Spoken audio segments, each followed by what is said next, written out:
everybody. Welcome back to the Be There in 5 podcast. I'm Kate Kennedy, a person with a podcast.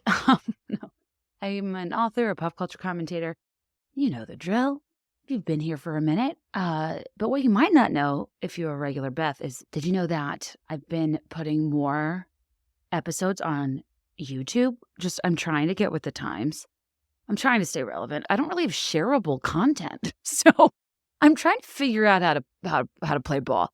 Anyway, I think I have like 80 YouTube subscribers, which I don't like. I feel awkward bragging. But I just sometimes with these interviews, when there's video content, if you want to watch us chit chat, this interview will be up on YouTube as well. If it's not now, it will be up in the very near future, and I'm trying to get better about it. But I'm so excited because today I have on one of your favorites. She honestly needs no introduction, so I won't take up too much of your time. But Emily Henry, #1 New York Times bestselling author of amazing romance novels like Happy Place and Book Lovers, People We Meet on Vacation, Beach Read, and what we're talking about today, which is her novel Funny Story. And last year when I interviewed Emily Henry, not only was it a really popular episode, it was one of my favorite interviews I've ever done just because I love when I vibe with people. And she was fun. She gets it. She's just kind of quintessentially millennial. And you can tell in her books that through the banter she writes that she herself is a very funny, dynamic person. But she also doesn't take herself too seriously. And she was just such a joy to talk to. And I can tell she has the same appreciation for nostalgia that I do. And I just was obsessed with her, and I've wanted to be her best friend ever since.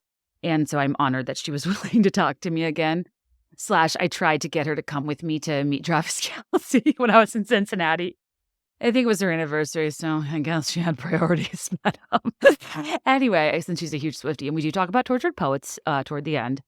But I wanted to say that I know, so my podcast historically, the first, I'd say even 4 or 5 years, my podcast has predominantly always been a solo podcast that doesn't have a lot of guests. And I kind of did that by design because it becomes a thing of where then your inbox gets endlessly clogged with pitches from different people. And I actually don't want this to be a promotion vehicle. My goal is to add value to you guys. It's not just to promote other people. But Emily Henry was one I reached back out to and was like, no, people love you. They love your books. Can we talk more? So my point is I was going to have a solo episode this week or something that was more nostalgic or deep divey or Be There in 5 core. But I was like, well, it's Memorial Day weekend, MDW, and you guys might be reading Funny Story. And this just makes sense to me. So hope you don't mind. We've had a long stretch of guested eps.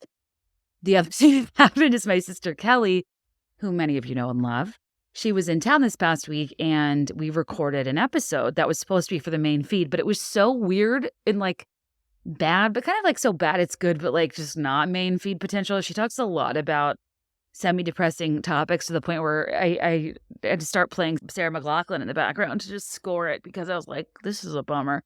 But it's also funny and cute, and if you want to hear Kelly and I talk in more of the classic BTI 5 style, go to patreon.com/BeThereIn5.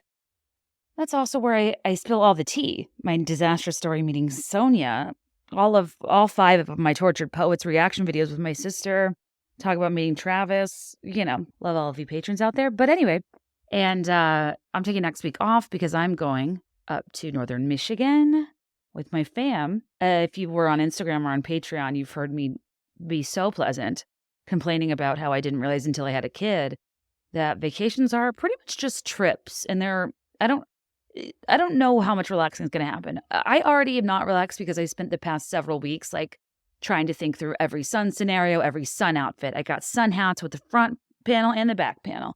Both Teddy and I are a fair people, and we cannot have our alabaster complexions exposed to those UV rays. I've been getting swimsuits. I got a pool float. I got a splash pad with a UV canopy. I got towels. I look at the weather today. It's going to be 64. I don't even need a bathing. Anyways, mom needs a vacation. And I think I thought the kid was the problem because really it's just us going to watch our kid full time, which we don't normally do because we're both working. We have childcare. So I feel like my husband and I relax at work. And then at home, on the weekends, we're always on. I think one of the most interesting things about becoming a parent for me, and I know this sounds bad, but I think a lot of you know what I'm talking about, and that we don't need to caveat that we love our kids, that we're very lucky to even have childcare, that we're lucky to have choices in the matter of this incredibly difficult journey of motherhood. So it's not always welcome to complain about them. But I will say the role reversal of Sundays is fascinating because Sunday scaries are so real and something I've had for years, even as a person that is self-employed. I just think Sundays can manifest a lot of anxiety about your life and career and job and where you're headed and your level of productivity and feeling guilty about what you spent your spare time doing that weekend and blah, blah, blah. But now I have what I call the Sunday Marys, where I am in a better mood because tomorrow I will have some time to myself because I lived 35 years of my life with a lot of time to kill to myself. And while this child is the greatest thing that has ever happened to me, sometimes you just want to zone out, get in a deep scroll, do more research into whatever online movement is, starting to resemble a cult. Yeah, I just feel like that's something I didn't really know or understand. And what I'm realizing is that that's not a new thought. It's just something I hadn't heard before because I think most people, it's not like the best thing for me to be saying on the record. It's like, I can't wait till someone else is watching my kid, but it is what it is. What I'm also learning is like, there's no consistency. Like every phase is different, every month's different, every week is different, depending on whatever milestones you're hitting or not hitting or how much sleep they're getting. I've had weeks where I've had to travel to do like cool stuff and I've like cursed the cool stuff because I don't want to miss a second with him. And then I've had, weeks where I'm like, could use a second to myself. But yeah, can I just tell you how badly I missed the mark on this vacation? This trip, rather. My son he's 9 months old. And I think we're at a funny stage right now where he can't he wants to say things that he can't verbalize and he wants to move in ways he can't quite figure out how. And trying to teach this kid how to have an ounce of interest in crawling. He's a boy after my own heart. We are pale, we are sedentary, and we are perfectly content not reaching forward, not striving for more. But apparently, we do need to get this kid to crawl. We just are doing the most, trying to engage him and teach him things, and he gets bored quickly. Anyway, so there's just a lot of things and stations and toys we do to occupy him and to help him with his development and enrichment and whatever. And just to take him somewhere for a week is just a lot of stuff. But I'm just laughing that, at least we'll be on the beach. At least we can build sandcastles and he can splash around a splash pad. I bought a pail. I bought a beach pail. I bought endless sand toys to build different things of different shapes. I bought this kid, we call them sound shoes because we used to wear them in the sound. So in case you step on a crowd, you're good. But I bought him lake shoe. I was like, oh, the sand's going to be piping hot. Better buy this infant tiny shoes with a rubber soled bottom, even though he doesn't wear shoes because he can't walk. And now I'm like, no, I can't put an infant on a splash pad in his adorable new pink lobster swim trunks in 64-degree weather. So what am I even going to do with him? Oh, Lord, we'll figure it out. But anyway, you guys, hope that this convo is more of a vacation for you than the way I describe mine. And hope you guys have a wonderful long weekend. I'll be back with you in June talking about one of my favorite topics. And people told me I was crazy. And I said, no, I'm not. This TikTok dance troupe is a cult. Sure enough, they're a cult. And there's a documentary coming out about it on Netflix. And I was supposed to be in a documentary about this cult by another production company that didn't get made because I think the cult / religion / talent management. What a trifecta, Father, Son, Holy Ghost. I mean, what a dream. You go in for a talent management contract, you come out with an inflexible spiritual advisor and a tyrant at the same time. I mean, God, Hollywood, Tinseltown. But yeah, so I'm interested to see how it's covered because at least the documentary I was supposed to be a part of, I'm pretty sure it didn't get made because this group was so litigious. That's the thing about cults is they have money and power and they can silence you or ruin your life. So that's exciting. And why I also didn't really want to participate and only talked about this cult behind a paywall. But it's going to be on Netflix, so I feel like it's fair game. So we'll be talking about that in June. So come on back to the Be There in 5 podcast. And enjoy this conversation with Emily Henry after these brief messages. As I've mentioned before, I love Helix Sleep. It's such a great company. Every mattress in my house is from Helix Sleep. I've gotten these mattresses as gifts for nephews, for my friends' kids, recently for Teddy's nanny. I am endorsing this company all over town, even when I'm not getting paid to do so. And the Helix lineup offers 20 unique mattresses, including their award-winning Luxe and Ultra Premium Elite collections, Helix Plus, a mattress designed for big and tall sleepers, and Helix Kids mattresses designed for growing bodies and endorsed by child sleep experts. So there's really a Helix for everybody. And the way you'll know which Helix mattress works best for you is by taking the Helix Sleep Quiz and finding your perfect mattress in under 2 minutes. Nobody understands more than Helix that the best way to test a mattress is to sleep on it, and it feels a little weird to buy such a big, longer-term purchase online. But that's why they offer a 100-night trial and a 10 to 15-year warranty to try out your new Helix mattress, and they literally will come pick it up if you aren't satisfied. And with all the evangelizing I've been doing, I've not had a single person say they want to replace or swap out their mattress, but even if you wanted to, you could. Because when you take that quiz, it's not just saying, how do you like to sleep? It's asking you detailed questions that don't take long, are you a stomach, back, or side sleeper? Do you tend to get hot when you sleep? Do you have a partner whose needs you want to factor in? So on and so forth. So, some of my mattresses have a cool topper. I like more of a soft feel. Greg likes more of a firm. We met in the middle, as Diamond Rio told us to do. And if your spine needs some extra TLC, they've got you, because every Helix mattress comes with a hybrid design that combines individually wrapped steel coils in the base with premium foam layers on top. It's the perfect combination of comfort and sport. And I don't mean to get too woman in STEM into the weeds, into the coils, but when I tell you it is shocking that this mattress ships to you free of charge, airtight in this box that's easy to open, and the mattress expands before your eyes. You almost cannot believe there are coils and foam in there. This is not your average internet mattress. This is best in the business. This is a sturdy, high-quality mattress picked out just for you with this quiz. And I went to 2 baseball games this week, and I feel like this is the right metaphor, even though I'm not entirely sure, but I have thus far bat 100 with recommending Helix mattresses. I have a Dusk Luxe in my primary bedroom. People fight over our Sunset in the guest bedroom because it's a little softer. Idea for temporary cozy hotel-esque stays. And yeah, not only is the mattress the best I've ever slept on, the setup was so fast and easy. And Helix was awarded the #1 mattress pick by GQ and Wired magazine. It's also recommended by multiple leading chiropractors and doctors of sleep medicine as a go-to solution for improving sleep. Anyway, Helix is offering up to 30% off all mattress orders and 2 free pillows for our listeners. Go to helixsleep.com/BeThereIn5. That's helixsleep.com/BeThereIn5. This is their best offer yet, and it won't last long. With Helix, better sleep starts now. You guys know we love pop culture collabs. We love incorporating pop culture into more serious or cerebral areas of our lives because these two things aren't at odds. They go together. And with Pair Eyewear, you have infinite possibilities, starting at just $60, including your prescription. And whether you're feeling heroic or embracing your dark side, the force is strong in their newly launched Star Wars collection. Plus, you get 15% off by using code BTIF at paireyewear.com. Their exclusive new Star Wars collection is very cool. They have 21 unique designs, and the ones that were just released on May 4th are classics that fit for all fans. You can side with the Rebels. You can side with the dark sides. You can side with the Mandalorian. But even if you aren't into even if Star Wars isn't your thing, I mean, Pair Eyewear is the coolest company because there's the base frames that are affordable as is.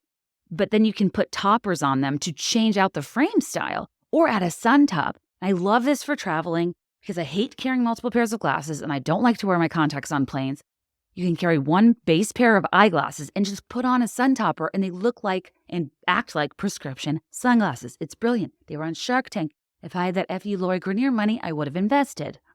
So for example, I'm a plain Jane. I typically go for a black. I go for a tortoise. But then I get crazy by adding a topper that's, blue tortoise or red, which some of you have told me looks like Sally Jesse Raphael, which I resent and reject and wear in the comfort of my own home. But I just like being able to change up my look in a snap, literally, with these toppers. I love the sun topper. I love the blue light topper. I love that for kids getting glasses for the first time, they can express their personality through cool stuff like Star Wars or Barbie or Disney or whatever it is. Or glitter. My God, can you imagine if that existed when I was in 3rd grade and got glasses?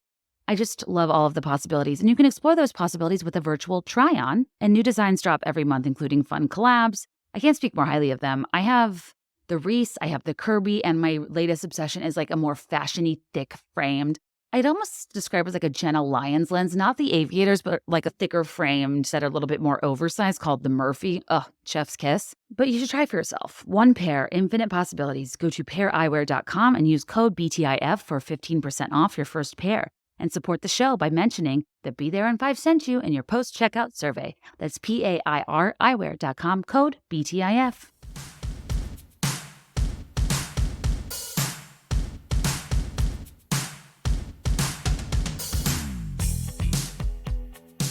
Hi, everybody. Welcome back to the Be There in 5 podcast. I'm so excited today because I think like maybe the most listened to episode of last year, the most popular one, the one you guys freaked out over the most last year was my guest today, who is back for Millennial Ennui, the sequel.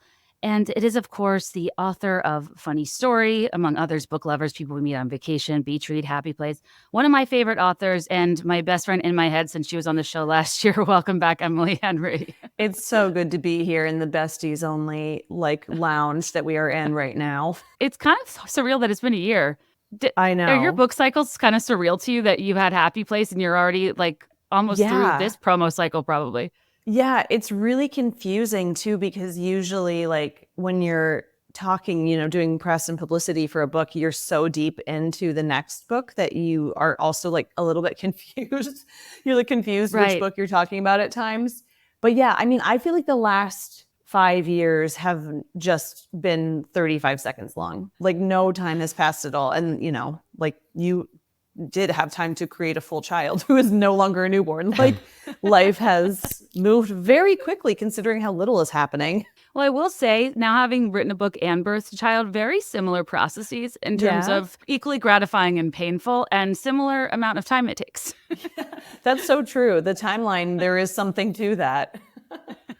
Yes, to gestate a book. Yeah. No, I mean, I love all of your books. I was such a Happy Place stan. And I was really excited to read Funny Story. And this one, like, it's genuinely funny. I assumed in the title that it was going to be kind of like ironic, like this isn't funny at all, like funny story of my life is over. But it comes full circle and is kind of rooted in this idea that like if it can't be a good experience, hopefully, if you're lucky, eventually it's a funny story, right? So what was your inspiration to write this book? I mean, it was exactly that. Even thinking back to when I wrote People We Meet on Vacation, that sounds like it's going to be a really aspirational premise because it's two people going on vacation for 12 years in a row. But when I was writing it and thinking about trips that I've taken, obviously the trips that I was thinking about were trips where things went really wrong in like funny ways. Right. And at the time, like that can be miserable, but if you're with the right person, then it can also just be funny in the moment. But even if not, like I'm sure I would imagine you're similar just based on your own writing, where it's like when something weird or bad happens in your life, there is sort of this smaller version of yourself over your shoulder watching it from a different vantage point being like, technically that's funny. I don't know. So like, yeah. So from the very beginning, it was like, that was kind of the idea, is that the bad stuff that happens to us, not only a lot of times ends up being like kind of our favorite stories, like your favorite like breakup stories, your favorite weird first dates, all of that stuff is so fun to rehash with your friends. But going one step beyond that, like a lot of times the things that we did not plan for or were really upset about at the time end up leading directly to really good and beautiful things that like don't necessarily make the bad things like less bad, but you're aware that your life would not be where it was if that bad thing had not happened. Oh, totally. I feel like telling stories and reminiscing about people's weird exes is like a favorite pastime of mine. Same. And there's like, there are even some where I'm like, I understand that this was like a traumatic experience at the time, but also are we far enough away? Like it's such a relief and exciting time when you get far enough out from one of your friends' horrible relationships that they are ready to like also talk about it. Yeah. And I feel very grateful to my friends who are currently actively dating for being there in the trenches, but also bringing me their ridiculous stories. I mean, I guess I didn't make it into this book, but like my sister-in-law once went on a date with someone where he took her to this mall that's sort of like a cursed mall in Cincinnati. Like it's been 3 different malls and it always just folds. And the last thing that was left in it was a discount theater that was like flooded every time you went into it. But he took her to this mall and like one of the last things there was this little arcade. And he just really, the reason for the whole date was he wanted to show her how good he was at DDR. And so She was just like standing there watching this, watching a full-grown adult man play DDR for like probably at least an hour. And I'm sure at the time she would have liked to be anywhere else on the entire planet, but like what a special and beautiful memory. There's like one episode of Gossip Girl where like Blake Lively shreds on Guitar Hero for like half of it. I blocked that out. I have like, you secondhand cringe watching it because there's something about showing off your ability to do something virtually that just does not land. Worse than an acoustic guitar. It's just like, no, not here, not in my presence. Yeah, that is so real. That is so real. You're like, there are some things that like might be a fun little bit of trivia about yourself, but ultimately it's best to just keep it to yourself. And being really good at Guitar Hero might be one of those things. Well, and like to go on a date in modern era to a mall. Yes. In 99, I'd be like, hell yeah, meet you by the Auntie Anne's. Now I'd be like, oh, are you going to murder me? Right. Like, meet me behind the mall is only cute in a Taylor Swift song. Exactly, because you're for some reason taking that outside of time, or at least I was. But yeah, I mean, and this mall specifically really was the most extreme. You should Google it. Listeners who are not from the Cincinnati area, you should Google the Cincinnati Mills Mall, which might not even be what it's called anymore because, like I said, it's been a bunch of malls. And they spent like so much money at one point, like hanging these big, beautiful art installations, like giant fish and whatever. Oh my God, I'm looking at photos. It's what cursed. An epic mall. It's absolutely cursed. I mean, yes, it just sits empty hauntingly. And like when you would go to the theater there to see like a $2 movie, you'd have to park in the parking garage and walk through a big, dark mall. Like they were not lighting it anymore. You just had to walk through a dark mall. And for some reason I was like, this is what I want to spend my money on, is being here. No, listeners, look up photos of it. It's kind of like the ultimate, what do they call it? Like a liminal place where it's just like spooky. It's like fountains aren't meant to be seen drained.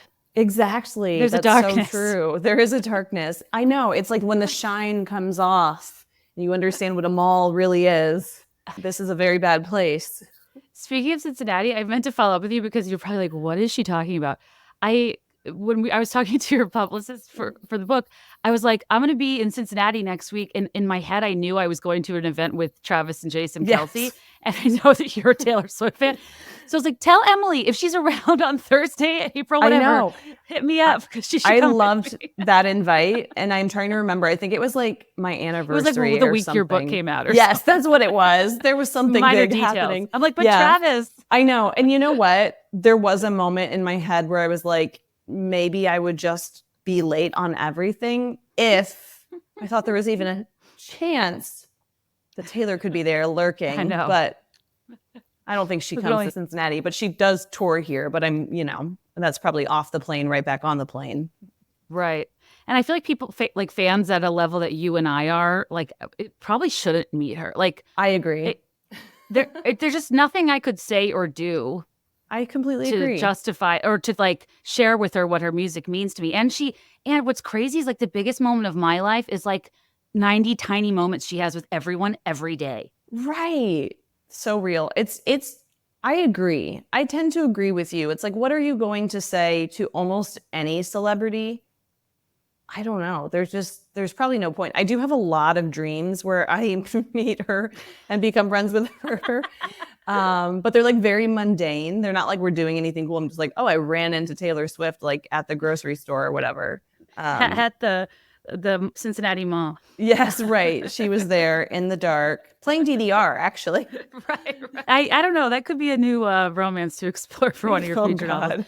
There's one of my friends dated like so many women that were kind of younger than him. Literally every time we get together and he's in town, we just like talk about his exes. And one of them that's my favorite. I'm like a podcaster and a writer and I don't have a normal job. She kept asking me my job and I kept telling it to her and she was not getting it. And over at this like dinner party, she kept calling me a stay-at-home wife.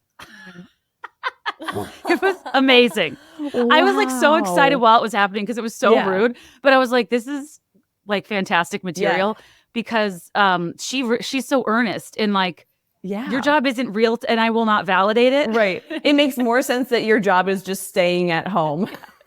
Like she was hearing nothing of what I'm doing. She's like, so your husband's got it. Oh my gosh. So after dinner, you pulled your friend aside and you were like, I think she's the one. The one. Truly. She has to stay. I'm disproportionately obsessed with her. I was like, take some balls to be that honest about how you feel about it. But no, I thought there's so many like themes in this book too. Even like your pop culture references are always spot on. I'm such a sucker for a nice guy, and Miles is like the nicest of guys. And what two things that he did to cope were, one, ritualistic, watch Bridget Jones's Diary. And what was the soundtrack he was listening to? He was listening to A Star Is Born. Oh God, yeah. Yes. He's listening to Shallow, bless his heart. So like, going into these characters, was there anything new you wanted to explore relative to your last books with their dynamic or who they were individually? Definitely. We talked for a second about people we meet on vacation, and that was like a best friends to lovers scenario where in that book, Alex has an on and off girlfriend for like half of the book probably. And yeah. And like, she's not a villain. She's just there trying to live her life, trying to date her boyfriend who is more in love with someone else or feels differently for someone else. I loved writing that book, but I also always wondered what happens to the exes, kind of. Yeah. I think a lot of times I am just exploring the other side of dynamics, like with book lovers being like, okay, this was the woman who keeps getting dumped for the cute small town, like cupcake baker or whatever. That cupcake baker already got her story. Now what happens to this woman who loves salad and being on her Peloton? And then for this one, it was she like... She loves salad. What a terrible person. I know. She is a B word. She sounds like she is like other girls. She is like other girls, and we don't like that here. Yes, she's too much like other girls. So that was like, flipping a dynamic a little bit. And then with this one, it was kind of the same thing where it was like these best friends like finally got together, and then both of their exes are just sort of like, well, now what? It's like we thought that we were living our love stories, that we had our like dramatic happy endings, and it turns out no, we were like living in someone else's romance basically. So that was part of it. And then the other part was, like you said, like wanting to write a really nice guy, which is weirdly hard as it turns out. Like I found it very hard to create and to find their conflict, because I was just like, he's so nice and reasonable and like forthcoming. Right, which the sickest part is, in my head, those qualities aren't inherently sexy. Right. Which is so bad. I know. I mean, same, literally same. And so it's like you have to create romantic tension with someone who's just mostly emotionally available. Like, yeah, what? Yeah, that doesn't work. That sounds like her life would be too easy and no drama. Do we want that? I'm really relieved how many people have been like, oh, I love Miles, because I did think, weirdly, we kind of act like these are not sexy traits often enough that I think all of us kind of feel that way. We're like, no, right? That's not a hot guy. That's like a friend. Right. A nice guy who's not like a person that self-identifies as a nice guy too. Yes. Biggest red flag in the world. Well, and your characters are so layered, because I liked how this explored like circumstantial difficulty. Whereas like I think in dating, and we're always like, is this person right or wrong? Are they good or bad? You can be two decent people, nice people in endlessly complicated circumstances. And that doesn't mean you're not right for each other or the other person's mean. Yeah. It just means it's complicated. Right. And like, you have to know yourself. I don't know. I feel like in real life, most of the time, it's not like your dad wouldn't let you get married and then your boyfriend got shipped off to war and your dad hid his letters. It's not, it's just for one example. In real life, there aren't that many situations that just make a relationship untenable on a logistical level. Like people move, that kind of thing. Long distance is hard. But so much more often, it's just like our own hangups that make it really hard to communicate and really hard to trust and like all of those things. And most of the time, that's kind of the obstacles that my characters are working with. It's like, yes, there is nothing on a physical level keeping these two people apart. Right. But they do both need a lot more therapy. I love that, though. It's like, yeah, not everyone's got a war-torn, star-crossed lover. Like the mental gymnastics that go on trying to get older and wiser and evolve yourself while managing relationships with other people doing the same is kind of an impossible ask. That's why a lot of them don't work out. Right. I really liked their dynamic, and you kind of just blew my mind saying that you were exploring like a character of somebody else's love story because it's so true. Somewhere out there, people are talking about Peter and Petra like they're a magical friends to lovers story. But what reading it, I'm like, ugh, I'm like horrified. Yes. But if that was a rom-com, I'd probably be championing them getting together because that's what like the premise of my best friend's wedding is her inserting herself right before somebody's wedding and taking the guy. We're like, yes. Right. But, you know, that one was so good because she doesn't end up getting the guy. I don't know if you remember. I don't know when the last time you saw it was, but like, oh, you're right. It's like she it ends up her being gay best friend. Yes, which is so nice because I feel like rewatching that as an adult, I'm like, oh, so that's her actual best friend. Like she's been saying this guy's her best friend for so long, but he's not really her best friend. This gay man is her best friend, and so she gets her happy ending with him. I never picked up on them being her best.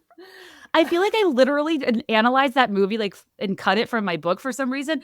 And I like, wow, I really missed something there. Because I was kind of examining villains, kind of how you said, like you actually create dynamic female characters that aren't villains. Like you went out of your way to have Daphne say that she thought Petra was nice time and time again. And I was like, Daphne, we hate her.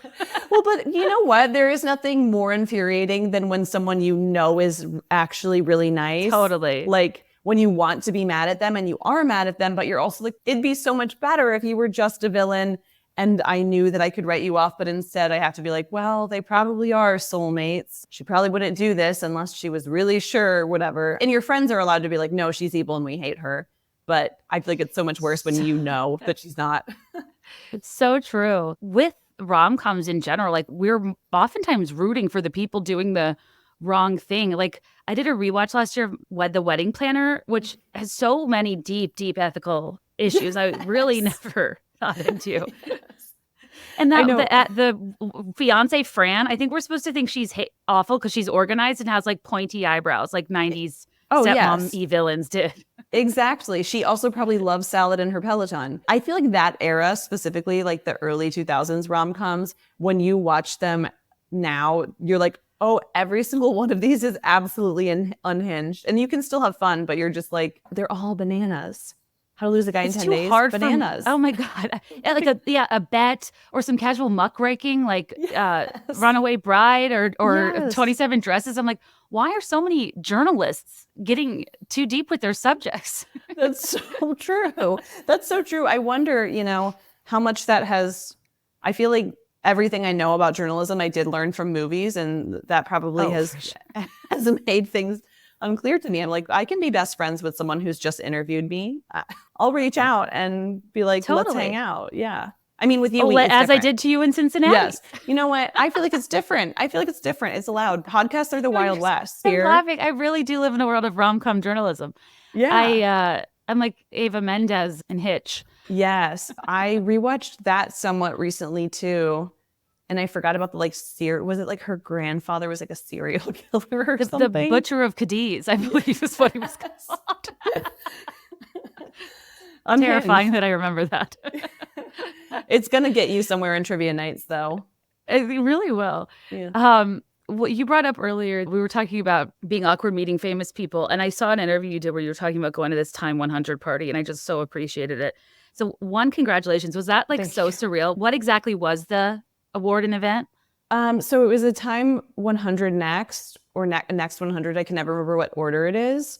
And it's basically like, you're not one of the most 100 influential people, according to Time, but maybe you would be in the top 200. I don't know if it's like you'd be in the top 200 or it's like maybe next time you'll be a little bit more influential.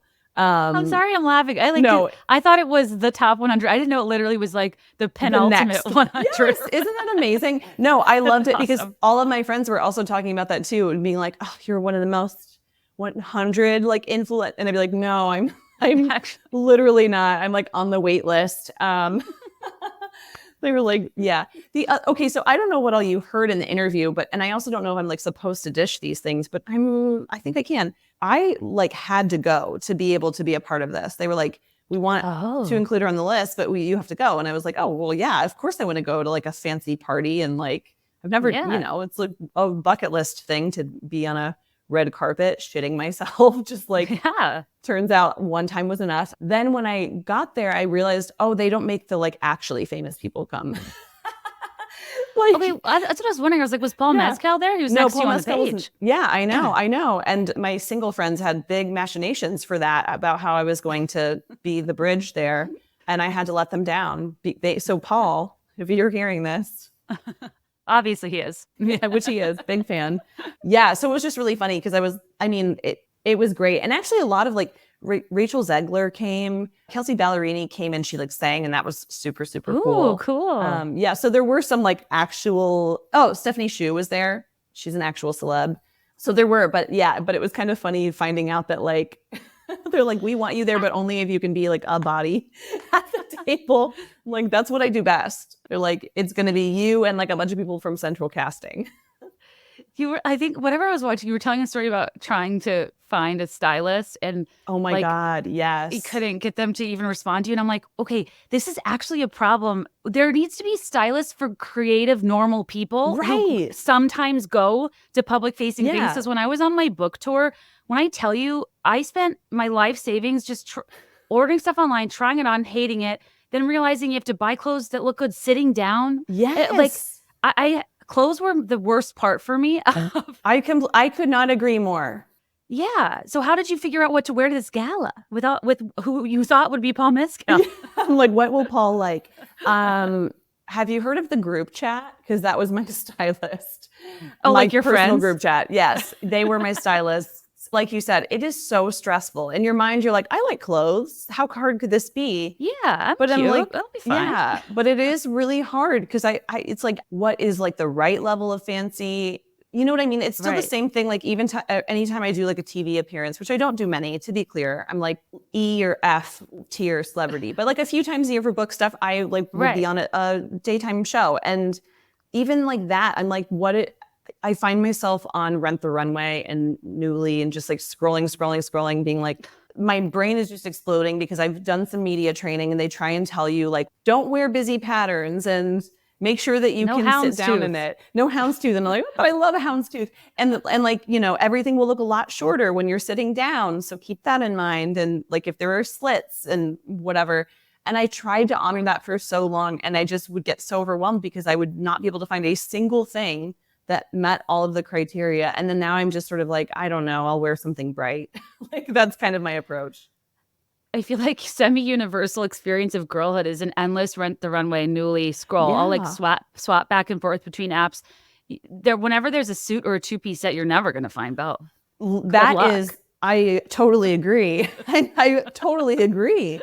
What is happening? That means a lot of people out there are just renting half and ruining it for the rest of us. I think one of the funniest things ever that I don't personally experience that everyone else on Rent the Runway does is like every review is so many compliments. But like I never get Are we the problem? Who's lying? Are we the problem? I know. Part of it I'm like, well, I don't really go anywhere, but yeah, that's so true. I hadn't really stopped to think about that. Like, what is happening that we are not getting these compliments? Somebody named Sarah will be wearing like a run of the mill like Adriana Papel number, and she's like, show stopper. And I'm like, literally. Yeah, that is so true.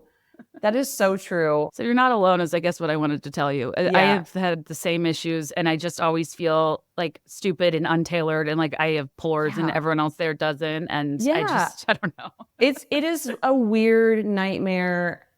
Yeah, it's a weird nightmare every time. And I spend way too much, like it really cuts into writing time, just worrying about what I am going to wear. And like you, it's the same thing. Like until a couple of days ago, I had this giant stack of shoe boxes over here where it was like, I just have to order all of these for overnight shipping and then return all of them except whichever ones I decide are like, okay. And yeah, I mean, I did talk to one friend who I was like meeting with a stylist and I was like, oh, that's so great. How do you get them to reply to you? And she was like, oh, I think most people will have a publicist and the publicist gets them the stylist, but a publicist is like a few $1,000s a month. And I was like, well, I think I'll just keep wearing mismatched Newly clothing and go from there. I mean, I learned so much. I like giving these behind the scenes details because I think celebrities gatekeep them. But for normal people, they're hard. Like a publicist is, usually north of $5 a month. And then I did have one put me in touch with a stylist, and they said it was $1,000 per look per appearance. Whoa. So let's say you did like today, GMA, Drew, Kelly, like you did a whole, like, I'm like, what? And then they're like, clothes you usually don't even keep. I mean, right. Or plus the cost of clothes. I was like, oh, I had no idea that's what people were paying on press tours. And that's like out of their own pocket. Right. Yeah. I'm like, just look kind of bad. That's an option. Like I've been doing it for years and it hasn't hindered me. I know. I think that's what's the nice thing about being a writer is that people like don't need you to be a showstopper. Yeah. To quote every Sarah with an age and without an age. No, that's so true. I think about that a lot, like how that actually would be such a nightmare. And like, even just thinking about the things that we are all willing to say about like an actor's face, you know what I mean? Oh my God. Because you're like, well, their job is kind of halfway their face. And just thinking, I don't know. I totally agree. Being a writer, you're like, nobody's expecting you to be hot. If you can do it, right. It's a bonus, but it's not part of your job, actually. You don't have to be hot. It's kind of great. Yeah. Wait, so in this book, I'm like a big fan of place and setting, and I live in Chicago. We talked about Michigan last time. I'm going up to Northport next week to like oh my gosh, Traverse beautiful. City Yes. area.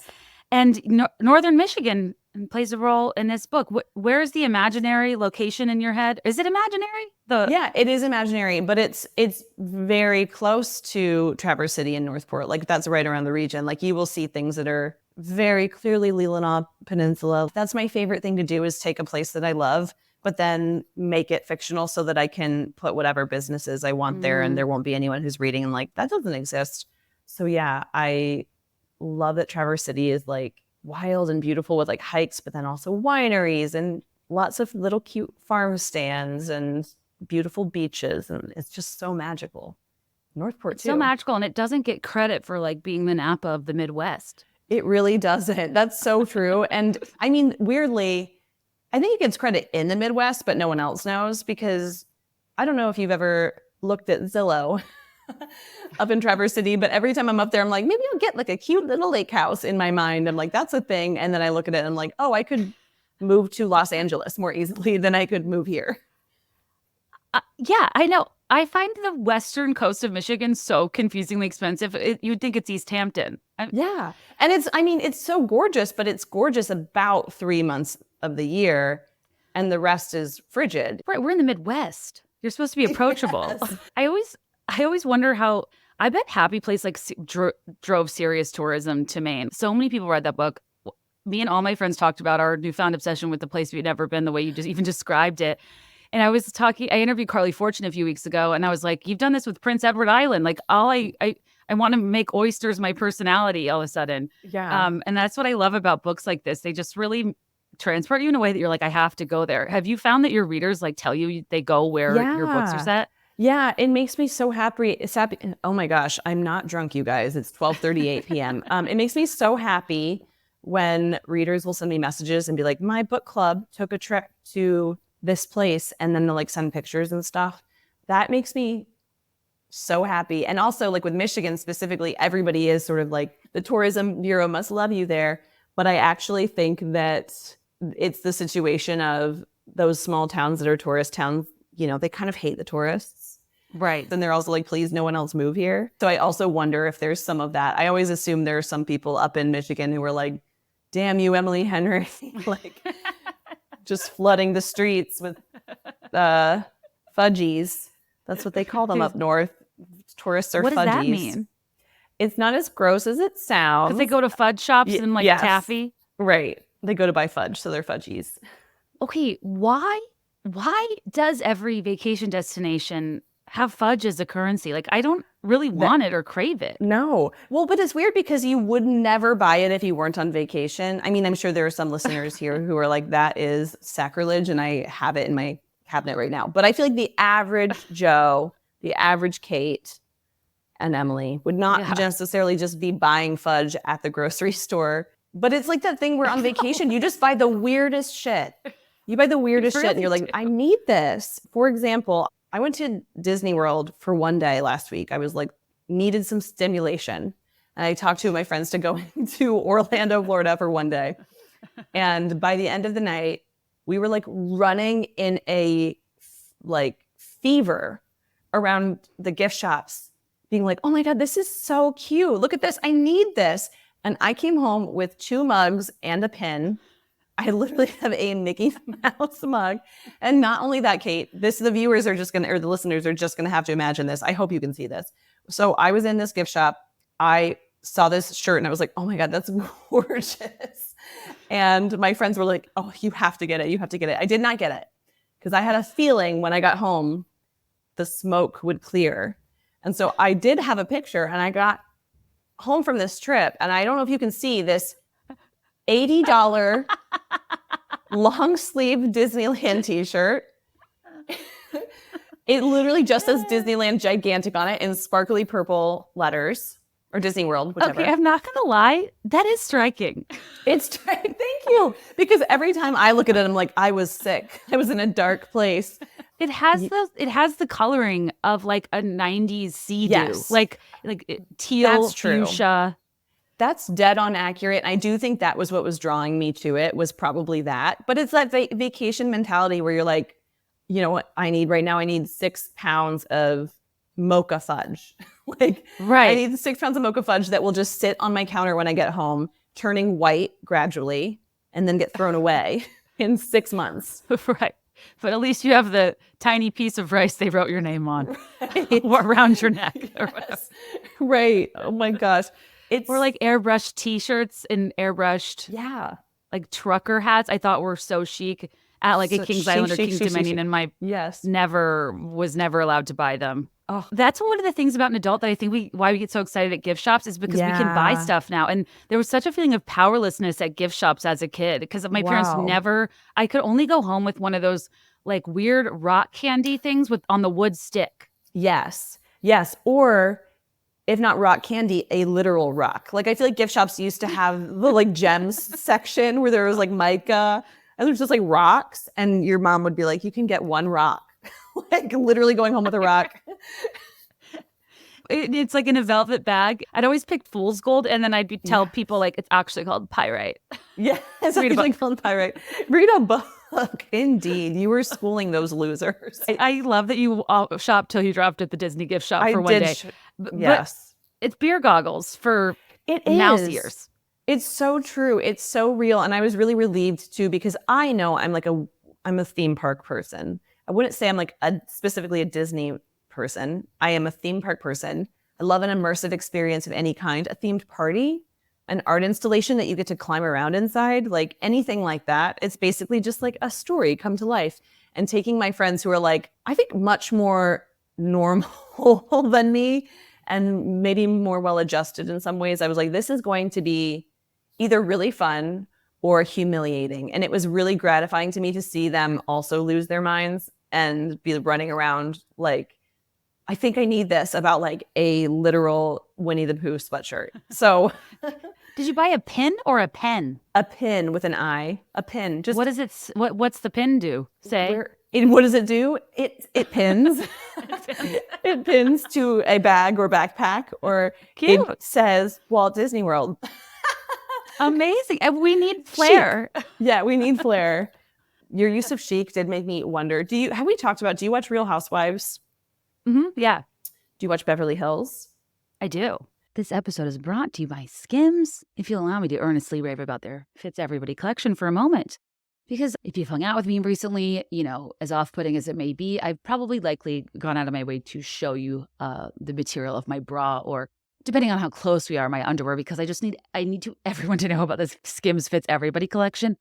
This fabric melts on your skin, and I'm converting everything I own to the Skims Fits Everybody collection because it's a level of comfort that it's not barely there. It's not there. It's like, did I forget my underwear not there? Which is, a wonderful and anxiety-producing feeling when you think at first you forgot it, but then realize, nope, this is just so damn comfortable. I've been on to Skims ever since the Beths pulled together and got me pajamas from there after I experienced a tough time in life.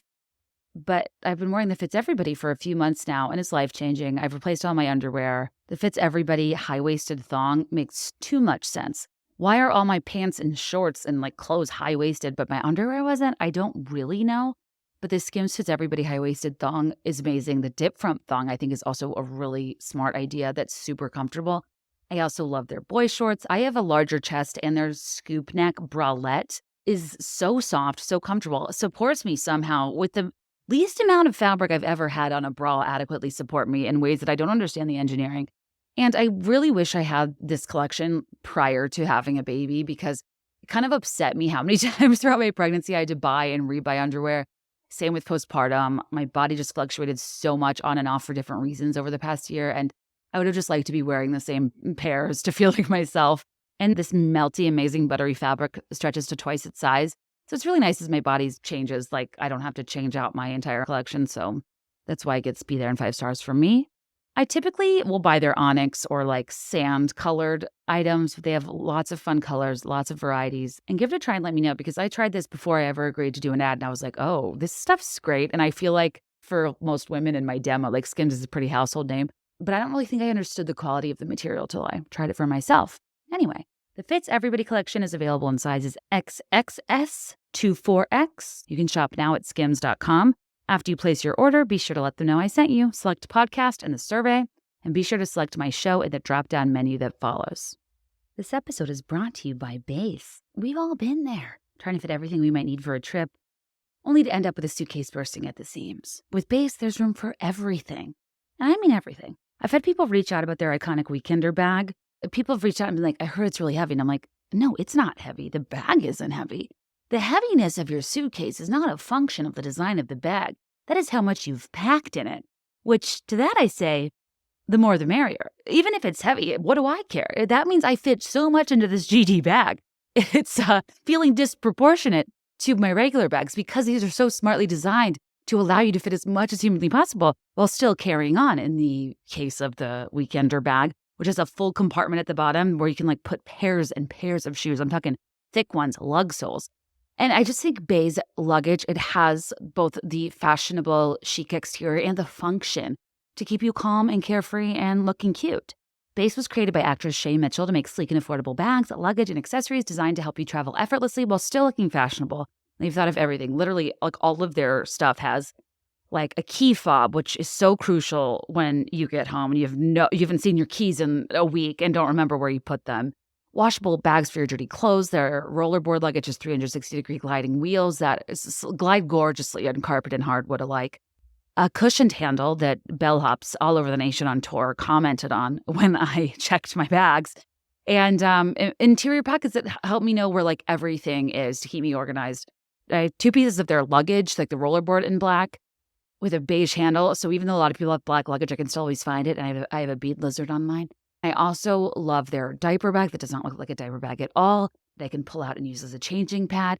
I recently got their east to west tote, which I've been using instead of a backpack when I want like a little bit more of a streamlined professional look that's not kicking off the scent of diapers. I love this company. I love all of their stuff.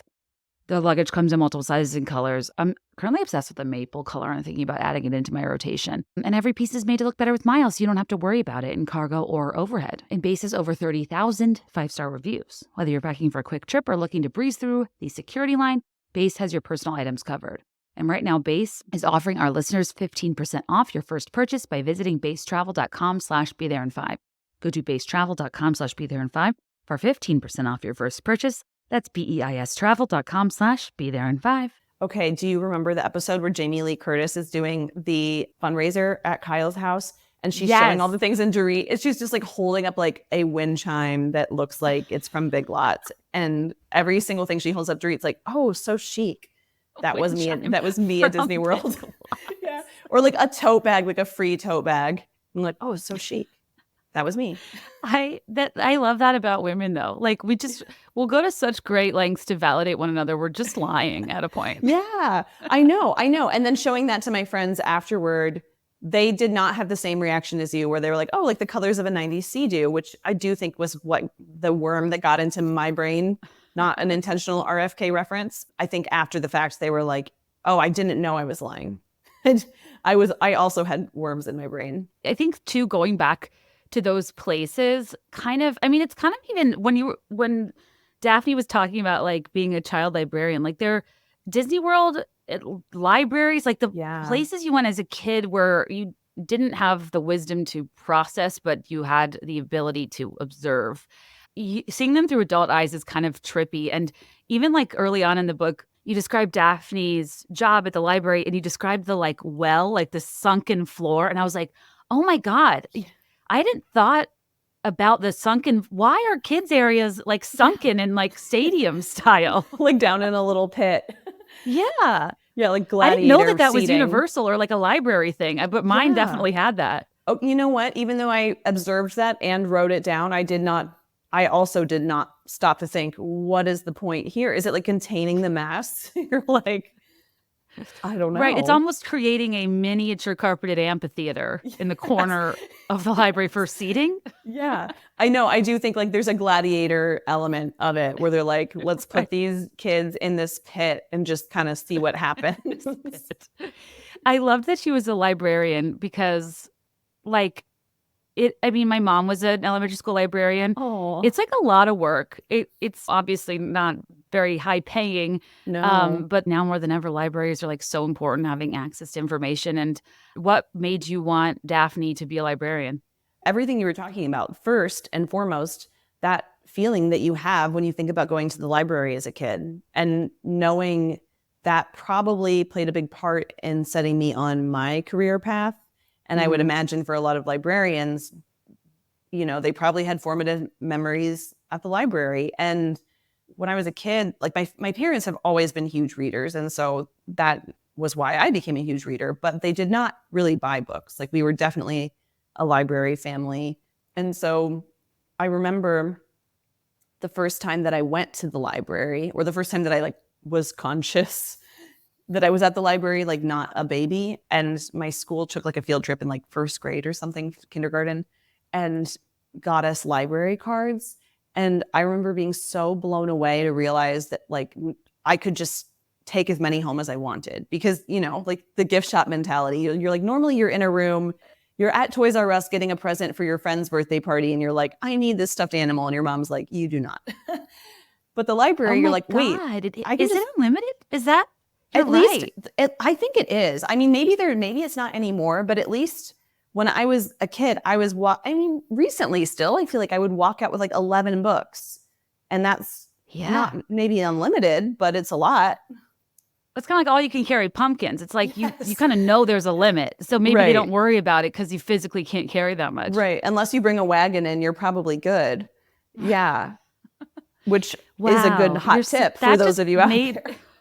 That just like brought something up in me where that feeling of being in the library and being like, I can take whatever I want. Yeah. And you get to choose it. It's not being assigned to you. Like, and just because my parents were big readers, books always seemed magic to me as a kid. Like I would see a book and just be like, oh, I'm dying to know what happens in that. Like, so just seeing that many lined up on a shelf, I think was a really exciting feeling, just walking into the library and knowing that every single one of those is like a book. Not all of them are different, but most of them are different books. It's just such an intoxicating feeling. And then like you said, like libraries are so important. It's easy if you're living like a fairly comfortable life to forget that they are like the place where so many people get all of their social services. Like that is the place where a lot of people, like you can get like free tax prep, and like none of us know what we're doing with our taxes. They're so hard. And if you can't afford to pay for someone to do that, then you're just like gonna get billed by the government later and fined for it. But yeah, I don't know. They just provide so much support for communities. And they're also, you know, like the only place that's open in the summer that has air conditioning that like anybody can go into and they don't have to buy anything. They can literally just sleep at a table and like that's okay. It's like kind of one of very few places in America where I feel like everybody's welcome and the job is to like to take care of you to like some extent. I do have a couple of friends who have worked or do work in libraries, and they would just kind of tell me, you know, about their kooky patrons, the ones they love and the ones who are really difficult. And they would regularly have to ban people, but even the banning was like, unless they do something violent, the bans are like temporary. It's like, oh, you literally ripped, I think I used this reference in the book, like a guy ripping a computer out of the wall and throwing it because he got mad. Like he's probably not going to get a permanent ban. I mean, I'm sure it depends on the library, but it's like, that's destruction of property. It's not like you're not necessarily like dangerous. You just like did something very weird. Yeah. I just think like you're saying, they don't get paid very well at all, especially considering that to be an actual librarian, you have to have a master's degree. And you also have to be willing and capable to do a lot of things that have seemingly nothing to do with your actual librarian job. You have to be trained to use like Narcan, and like they literally are heroes, and they should be way better compensated. And there should be like actual social workers employed by libraries who are there to do some of that stuff. But that's not the situation. The situation is libraries are a magical place for everyone. Like anyone is welcome, as long as you're not like affecting everyone else around you. You can be there. And I just think that's so beautiful. And, you know, like it was a job that I know people in, so I knew I'd be able to do the research for it. And I already like had some background from just hearing my friends' stories, and also just something I could relate to and imagine very easily being really passionate about. I think it is a job where you don't do it unless you're fairly passionate, because you don't get paid well enough to do all of the things that you have to do. Like it is a real calling, I would say. It is. And there's something very poetic too about being like this keeper and organizer of stories, and but being the main character for once. And we're like, she's living out her story. And what do you think like her favorite children's book or like YA novel would be in terms of Daphne? That is such a good question. I think just because you were just talking about Carly Fortune and Prince Edward Island, these aren't necessarily children's books, but I would imagine that she probably loved Anne of Green Gables. Like, I feel like that seems like a very Daphne thing to love. But also like anything, like I feel like when she was young, she probably loved the Babysitter's Club, like the just like tight knit friendship group dynamic. And like maybe Sweet Valley High even. Like I feel like there was just there were so many iconic YA series in the 90s that it would be hard to even Yeah, I'm like Sweet Valley High was like a little juicier. Like you could get like some tongue kissing for and sure. like Yeah, totally. It was like I feel like poppier. Like Judy Blume was like, here are the cold hard facts, kids. Like there's like sex in it, but you're like, that sounds kind of weird. I don't know. And she probably loved Judy Blume too. So it's like sort of like Judy Blume. If Judy Blume and Babysitter's Club had like a juicy baby, totally, maybe that'd be Sweet Valley High. I love that answer. I don't know, whenever there are talks about like book bans and shit, and it's like people say, well, you can give your kids those books, but they shouldn't be available for all kids. And I'm like, no, it's the inverse, because the people who would give those, the library is not for people who would give their kids those resources. The library is for people that may not have access to those resources and need to. I saw this, like, it almost made me misty. I saw online that like one public library, they had like a sign in the front, and it was like, if you're dealing with any of these things, like depression, anxiety, grief, divorce, LGBTQ plus issues, like every taboo thing in the book, they're like, we won't judge you. Here's what section you should go to. Come talk to any of us. And I was like, that is so important. It's so important, that access to information. And I think there's something weird that's happened with the internet, because the internet, you know, allows us unfettered access to information if you have access to the internet. But also there's like a ton of, like, everything you read online is not true. Not to say everything you read in books is true, but I just think everybody deserves to have access to information and to story. And I feel like story, for people who are really obsessed with fiction, like me, I think a lot of us tend to learn best through fiction. Like that is my reality. Like I'll buy nonfiction and I'll read some of it, but I end up more skimming it, because I feel like the things that I learn best from are when you take the information and you put it into an actual story. And that feels like, for some reason, I don't know, the way that I process things best, the way that I understand myself best, like the way that I grow best is like story is that for me. And I think that's how it is for so many people. And yeah, to try to keep, I mean, just to try to keep information out of people's hands in general, I think is like a very sick, twisted thing. Right. But like to try to control what stories are being told is like, I don't know. I mean, it's the same thing. They're both sick and twisted. I know. I was reading about one recent ban about like it was about a children's book about a tree that was neither male or female because biologically this type of tree, I don't know, not a deciduous tree, but it was like a biological lesson about plant life. Right. Because plants also have genders. Right. And it was labeled as inappropriate and like pulled from shelves. And it's like, okay, we can talk about the bigger, hateful issue all you want, but ultimately kids, you're not giving kids enough credit. Like kids know that trees aren't people, even if you are like bigoted and weird. Yeah. Like a kid's not gonna read a book about this biologically accurate information having to do with the gender of a tree and be like, yeah. I well, know. and beyond that, even it's like you're saying that a just basic fact is inappropriate. Right. You're saying that a basic fact, a piece of information that is proven by scientists is inappropriate. Right. How? Why? Why? How? Exactly. And even when it comes to like some of the juicier topics that would be labeled as inappropriate, the way I beeline to anything that I heard that like it was, I call it a fact-finding mission about the adult world. Like I just wanted to know what the teenage experience was like, what the adult world was like. And even hearing like, oh, in this book, a chick gives birth in Walmart. Like, yes, I pledge allegiance to Novalee Nation. I loved Where the Heart Is. Yes, but just because it involved teen pregnancy. Yeah. Well, and I used to, when the book ban stuff was first amping up publicly, I would kind of comfort myself with that knowledge because I do think the people who are most affected are teenagers and children. And I think they're in a stage of development where it's like, that's not going to stop them. Like, of course, they're going to be curious. They're going to want to know, why are all these random adults who I don't even know so concerned that I might read this book?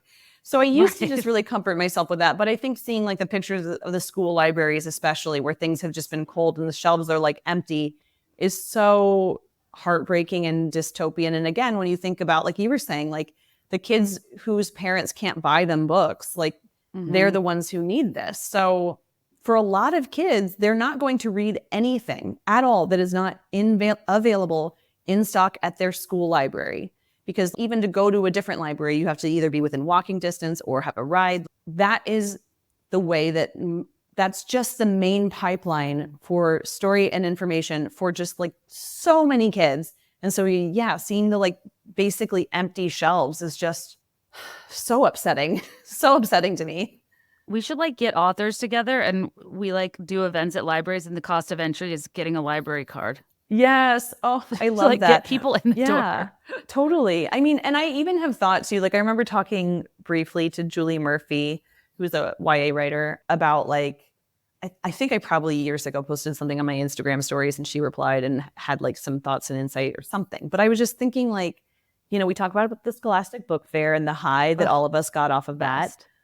And I like also love the idea of someday, I'm so not organizational that I actually could not be the person who got this together, but like I could donate to it or something. Like I love the idea of doing a free Scholastic Book Fair. Like there might have to be limits, but like on how many books people get. But like that would be so fun to be able to do something like that where kids go and they didn't have to like get their parents to send them money. You said kids and my heart sank. Here I am imagining all the books I'd run with. You're just kidding. No, we can do an adult one too. No, there was like FU's Scholastic Book Fair money where like the craziest part was the books would come to the class and you'd see people's physical stacks, like stacks on stacks of books with their name on a Post-it. And I was like, your mom let you buy like 5 Calvin and the Hobbes? Right. Right. It's so Or those eyewitness true. books. Like, so there were some big ticket items at the book fair. That's a great idea. So true. Well, because Scholastic Book Fair was very essential to my interest in reading. And honest to God, like I can be kind of like motivated by what I perceive as like amenities. Like I love going out to eat. I love food. I love whatever. And we didn't do that a lot as kids. But Book It was like brilliant because I really wanted that personal pan pizza. Were you into Book It? Oh, for sure. Oh, for sure. The one time. Well, I guess not the one time. Yeah. Speaking of pins, indeed. I got detention in 2nd grade because I forgot my homework because I was just reading. Like I was just reading to participate in book it and whatever. And so I like did not do any homework, just read. And I then the next, whatever. I did that enough times that I got a 7-year-old detention. That I've never even heard of detention in second grade. I know. And for enrichment. Right, Like, for enrichment. To be fair, that teacher did, I assume, hate my guts. As a 7-year-old, I thought, this lady hates me. I didn't know why. I was probably just really annoying. But yeah, a detention. I remember my mom had to drive me to school like an hour early. School started at like 7 or something. So she had to drive. Like, this seems like more of a punishment for the parents who have to do this. Like, that's so true. I'm basically a baby. I don't care. I can sit in this trailer on the school property because that's where detention was. They probably let you read. I think they probably did. You're like, this is a great setup. This is a win. Yeah. That's so charming to me. I just love that. I don't know. I think those programs are actually like super effective. I don't know what people do now to keep kids reading and like off their screens or whatever, but something you said earlier about friendship too made me remember I wanted to ask you, because something I loved about Funny Story was the awkwardness at times of some of the friendship moments. The way I related to the exchanges with Ashley and Daphne. Tell me a little bit more about what inspired you to write about the friendships in these books the way you did. The starting point of this book is that Daphne has just ended her relationship. It felt like a really good way to play with the tendency I think a lot of us have to build our whole lives around a romantic relationship. Because when that ends, then there's like, oh, it's not just that you don't have a partner anymore. It's like you don't have a roommate. Like you don't have someone to pay your other half of the bills. You don't have, like, if all of your friends were friends with your partner and closer with your partner, then now you don't have friends. If you live in a town with your partner's family close by, but not your own family, then now you don't have family. And it seems like it's just brutal. And I feel like the older you get, the harder like breakups are, because you do tend to just really integrate your lives so completely. And the longer you're together, of course, too. And so I knew from the very beginning that this would also be sort of a like friendship romantic comedy where a big part of Daphne's story wasn't going to be just like possibly falling in love again, but actually trying to rebuild a new life around herself instead of around her relationship. And I also thought that it would be really fun to have her friends be like not exactly in the same place as her, because as I've gotten older, I have really enjoyed making friends with people who are not the same age as me. Mm-hmm. I feel like I had such a weird divide between me and like authority figures in my mind that it took me a long time to just feel comfortable around anyone who's like ahead of me in life. I just assume that they think like I'm a helpless idiot or something. But now it's like so rewarding to have friends who are like 10 years older than you. And it's like fun and funny having friends who are 10 years younger than you. Like you learn so much from people who are not in the exact same stage of life as you. Also, I think it's like fun to see these three women in this book, Daphne, who's like around 33, Ashley, who's around 43, and then Julia, who's around 23. I think it's fun to see all of them still feel like their lives are a mess, because I think that's another thing that you learn. Like the older you get, and you know, if you have friends ahead of you, you're just like, oh, there's never a point where suddenly you just have it all together and everything's working and you've arrived, like your life has clicked into place and this is what it is. You continue to feel like a mess. Like you continue to feel like you bit off more than you can chew, or like, you know, or restless and like you need something. Like life is just constant change. There was just a lot going on. There was a lot of things that I was excited to play with. Like I also think just making friends as an adult, we all know that's so hard. It's like impossible. Some would say it's impossible. A lot that I thought made sense with this specific story to tackle with friendship that in the past there hasn't really been space in my books. And it was obviously like going to be such a huge part of Daphne's story, because she doesn't need to just get into another relationship. She needs to build a life that will be okay if the next relationship she's in also combusts, you know? I didn't even think about that part. Yeah, I mean, it's such a lesson too, in keeping in mind like you need to have your own life and identity outside of your relationship, because she's gonna be dealing with the fallout of that for a long time and almost over associate every relationship with being so high stakes. Yeah. But I like how there was that like slow burn of their romance and they didn't jump right into each other's arms right away. Like they both had to rebuild because that's way more realistic and sustainable. Because she's what, 33 when she gets dumped? Yeah. Which I also think that age is important to explore because there's a real volatility there where unfortunately women have to deal with the role of timing and their choices and their chances. Yeah. And that's a really tough age to be going through a breakup. Yes, that was actually a larger part in an earlier draft. But it's so tricky because it's like I am aware that I'm writing into a much bigger and older genre than like my own work. And so I don't know if any of it even made it into the final draft, but initially there was a big kind of thread about how Daphne wants kids. And like going through a breakup at 33 is very different if you want kids than going through a breakup at 23 or even 28. It's like the further deeper into your 30s you get, the scarier that is because you are acutely aware that like your days are numbered for at least to carry your own children, biological. Like that's your days are numbered. And I think it didn't necessarily come to fruition as a deeper plot because it felt like tricky to separate. I don't know. It's like I feel like you always have to be so careful with like the motherhood piece of things in romantic comedies, just because for a long time I feel like books ended with like, and then they had a baby. Like it's like that's the next step. And so it's like I'm never trying to say where any female character ends up in my books is like the goal or the right path. I think they should all end up in different places. Like Nora was never going to want to have kids. And I mostly, heard feedback from people being really excited to see a woman who didn't want to have kids, and being like, I also don't want to have kids. That's cool to see someone just like get a deep love story who doesn't want to be a parent.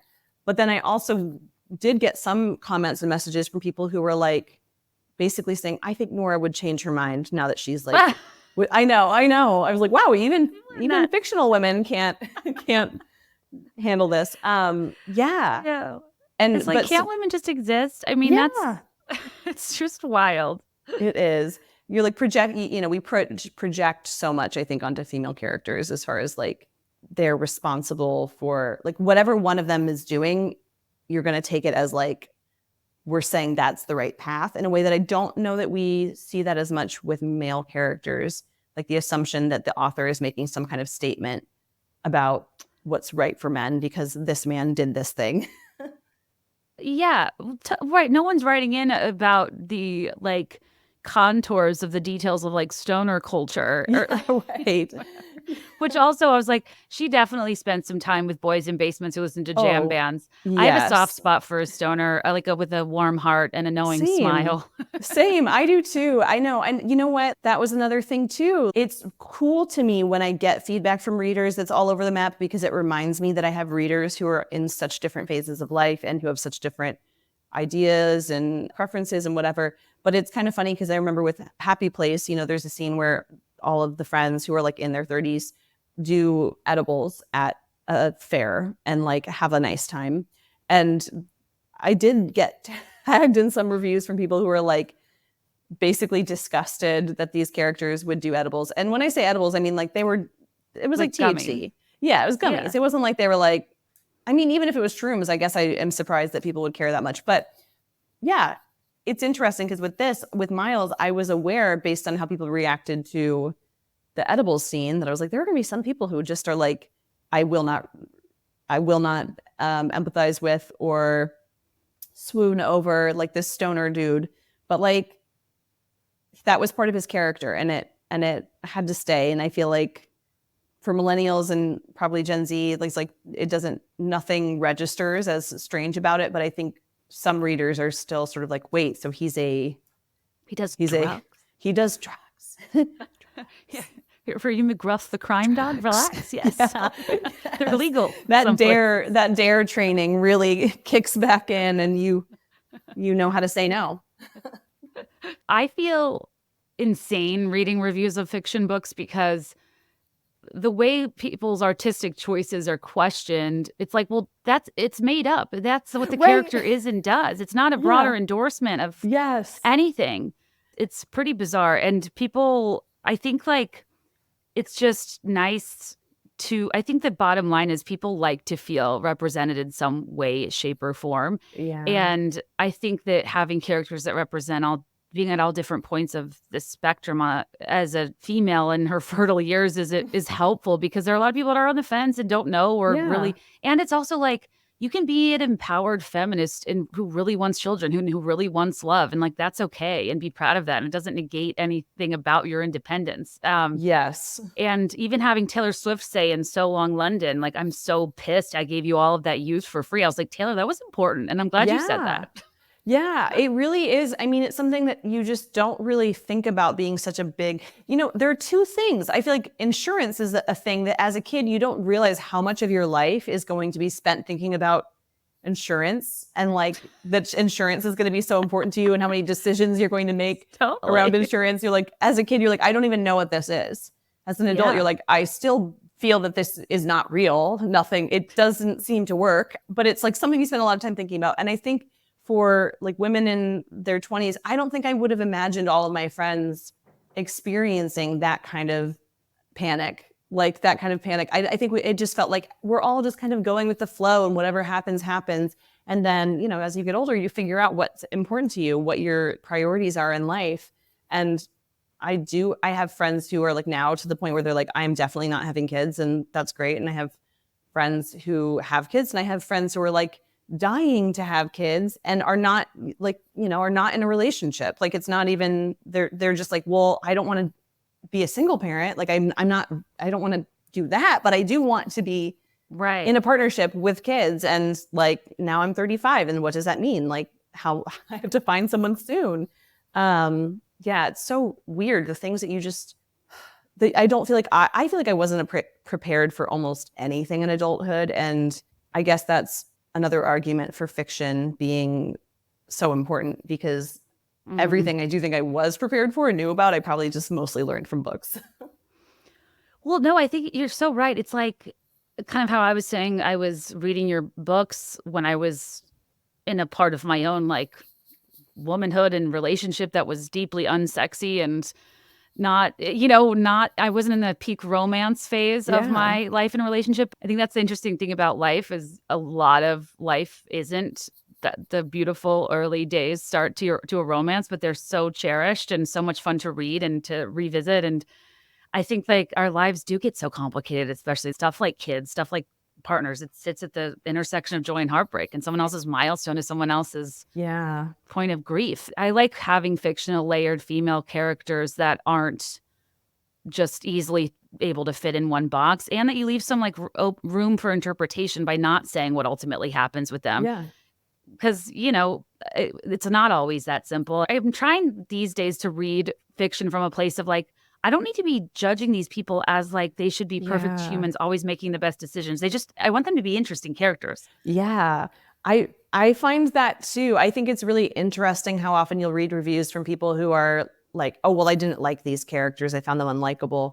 And usually it's because, yeah, right. You certainly do not have to. But what's interesting is I often find unlikable characters enjoyable. Like, and maybe I wouldn't say they're likable, but I like them in that I like reading about them. And there are some writers who I think do mess so compellingly, like, talking about YA, I think a lot about Katie Cotugno. She writes like, there's sort of, romances in a lot of her books, and there's friendship stuff, but everybody is messy and making like realistically bad decisions. But I also think as a person, I don't know, maybe I'm projecting. I feel like you're going to relate to this too.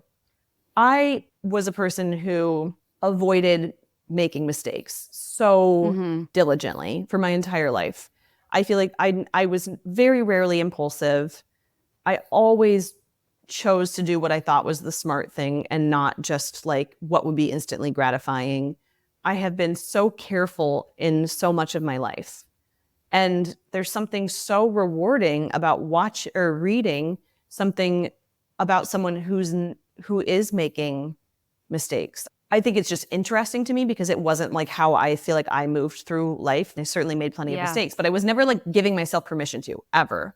I love reality TV, and I feel like it's like kind of the same thing, like watching people handle things so differently from how you would handle them. Watching people, intentionally engage in conflict over and over and over again, feel their feelings at an 11, scream, all of that. There's something so appealing where you're like, that's what that would be like.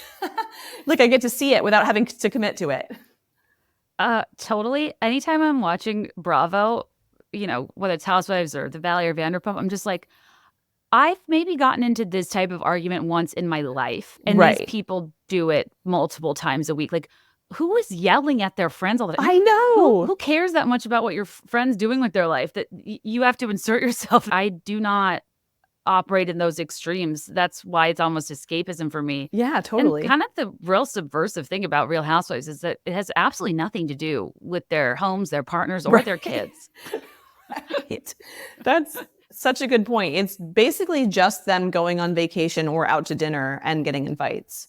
Right. Yeah, that is so true. I feel like in more recent years, especially, honestly, I think the democratization of showrunners probably being more female and being more diverse have given us in film and TV more dynamic anti-heroes, like flawed women. Like, think about how beloved Fleabag is. She is the most flawed woman, but like that's why we like her. I'm with you in that there's something liberating about reading stories from people who aren't as self-regulating as I am. Yeah. I mean, I think there's also like self-regulating, and then there is like conflict avoidant in my case, where it's like I don't want to ever have any kind of conflict, and so I'm with you. I don't know that I've ever screamed at a friend. Maybe I have. I don't remember it. Blocked it out if I did.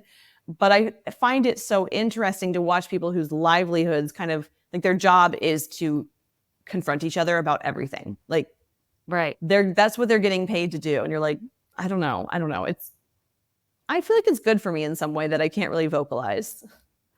I'm fascinated by people whose like entire mission, like their entire personality, like they would so much rather be right than be happy. And I don't identify that with that at all. No. Yeah, that's so real. Just like the unwillingness to apologize, because that it is admitting that you did something wrong, where you're like, this would be over instantly if you were just like, I'm sorry that I hurt your feelings. I don't want to live that way, but there is something very deeply fascinating about that as a choice to stake your whole life on. And the language is funny. Like, I'm sorry that was how you interpreted the situation. Yes. Are you talking specifically about the Valley right now? Because that's what I'm thinking of. Also, the girl with the twins is so beautiful. Nia. Oh my God, Nia is so probably like the prettiest person I've ever seen in my life. I keep telling my husband that I'm like, I don't feel like we're acknowledging as a society that this woman's face is actually perfect. Yes. And she's on this. Why on this show? Why are you in that house with that dude? Yes, and friends with these people. No offense to, they make great TV. I'm grateful to them, but it is so weird to be like, you seem very normal, very so kind, sweet, so beautiful. How did you get here? How did you get to the Valley? I mean, thinking about the peak of Miss USA to the Valley of the Valley is a tough trajectory. I know. But I'm glad you think that too, because I'm like, I was even like looking on Twitter. I'm like, is anyone just talking about how beautiful this woman is? And I don't know why I was so fixated on that. No, it really, I have sent text messages to friends being like, yeah, we've talked about it. There is a growing awareness of the beauty of Nia. It just seems like she's above the program, I think is what we're all feeling. Yeah. Well, I know I don't have much more time with you, but I was going to ask, I think you said at one point that like there were some like little Easter eggs or like nods to previous books. I don't know if it was in Happy Place or this one. Has anyone accurately guessed one yet? Here's the thing. There is an Easter egg for people who meet on vacation.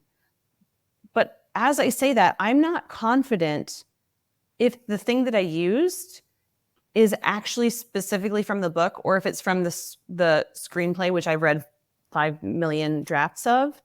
But I think that piece was pulled from the book directly. So it could be, so there is something, when Daphne and Miles are kayaking, there's like a little something there. But I need to look back in the book and make sure that it's actually like a direct through line and it's not book to movie to funny story. And then, there's a beach read thing that's, again, just pretty subtle, Love. toward the very, very end.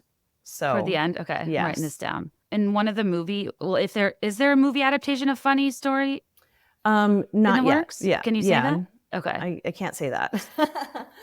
Because you have had all four of your other ones are in process of movie adaptations? There are three that I can say there's something for. Three there's So something the first for. three, yes. Yeah. Can you do me a favor and as my own Easter egg, just somehow work in that one of the characters at one point is wearing that Disney shirt? Oh my God. Feels yes. right. Yeah, I'm going to have to invest, but at least I'll be able to write it off the $80 long sleeve Disney t-shirt. That does feel important. It does. So are you involved in casting and like creative decisions with that? Or do you just kind of get consulted? It's more consulted and we're at different kind of phases for all of them. Like it's sort of just a conversation where it's like, here are all the people that we are like kind of interested in. How do you feel about them? And I would say like with Beach Read, it seems like that one, assuming it actually gets made, will probably have the most, like I'll have the most say in, just because the team right now is like very small. It's like a writer, director, a producer, and me. And so like we've, it's like they've been keeping me really in the loop, and we do like Zoom catch-ups and whatever. It'll be different for all of them. I definitely voice my opinions. I've told everyone that I am working with and like everyone that I may work with in the future that like I see my role for the adaptations as just being the voice of the reader. And so I don't fight for everything. Like I try to save my firm opinions for things that I think will really matter to the reader. And whether I get listened to or not, we'll see. But yeah, so with casting, it's like I'm only ever just like thinking about the reader and how I think they'll react to certain people. Oh, that's a good way to think about it. Instead of like your own, creative opinions as the artist. Yeah, I mean, I already have the books. Think about like, the reader. I made the books how I want them to be, and I'm not the one writing and directing these adaptations. Like, so they're going to belong to someone else. So So my job is just to make sure that as many readers as possible are happy, and as few as possible are upset. Well, and I don't know what's wrong with me, but like I'm not a purist. Like Me neither. I like what the book brings to the table because it was written how it's supposed to, and the movie will be made how it's supposed to. And people really go nuts about the differences or, the idea of you had a different ending that came out. But I was like, I still love the movie. Yeah. That adaptation was a really creative take on a great book that's very beloved. And what a fun way to see it come to life. It's not that deep for me. No, totally. And I think I used to feel so much more aligned with people who are like, I want this. I want to see what I've read. I want to see what I've read. I want it to look how it looked in my head. Like, I'm just excited to have the experience of the book all over again. But now that I've been publishing for as long as I have, and now like, involved in some capacity with the adaptations for as long as I have, I'm acutely aware that it's someone else's art too. And they wouldn't want to make it if they just wanted to make exactly the book. Like, that's the truth, because loving something and wanting it to be exactly the book, I don't think most people who are screenwriters or directors or producers would be excited about that, because their job is also making something. That's so true. Yeah. So it's a collaboration where I think the goal is always to capture the spirit of the book and keep the things that matter most to the reader. But like, it's not going to be, none of them are going to be exactly the book. And so I'm not trying to like die on that hill. I'm really just like guardrailing it. Yeah. Like, here are the parameters. I remember like early on, people we meet on vacation, like conversations, they were like, what can you not lose? Like, what's the most important thing? And I don't remember all of my answers, but I remember telling them like, there cannot be cheating in this movie, because that's not something that the average romance reader will tolerate. And it will change the whole dynamic if Poppy and Alex hook up while they're with other people. Like, I know that Hollywood, I think, tends to prefer mess a little bit more than publishing does. And they're like, you'll forgive more maybe because you can visually see the person. And so they're like, well, we can have them do bad things. Like, that's okay. But there are some things where I'm like, well, they can do bad things, but I don't want them to do that thing. So They're just, That's guardrails. such a good point. Yeah. Because something you prioritize, and which is what a lot of people love about your books, is that people are in like respectful relationships. Yeah. That's what we want for our lives. That's what I love to read. But yeah, Hollywood, it's not always making blockbusters about respectful relationships. No, that's so true. And I mean, TV too, like I feel like a lot of times when there are complaints about adaptations, it's pieces, I don't know, it's like people have like made things messier, which as like if you're sitting down to watch a TV show, like if you're sitting down to watch a Shonda Rhimes show, you know there's going to be mess and you're signing up for that and you're going to have fun. But then like if she's adapting Bridgerton, there's going to be mess because it's still a Shonda Rhimes show and it may or may not be messier than the books. And so if you're a purist, you might, like you might have a problem with that. But it just does feel like it feels different for some reason.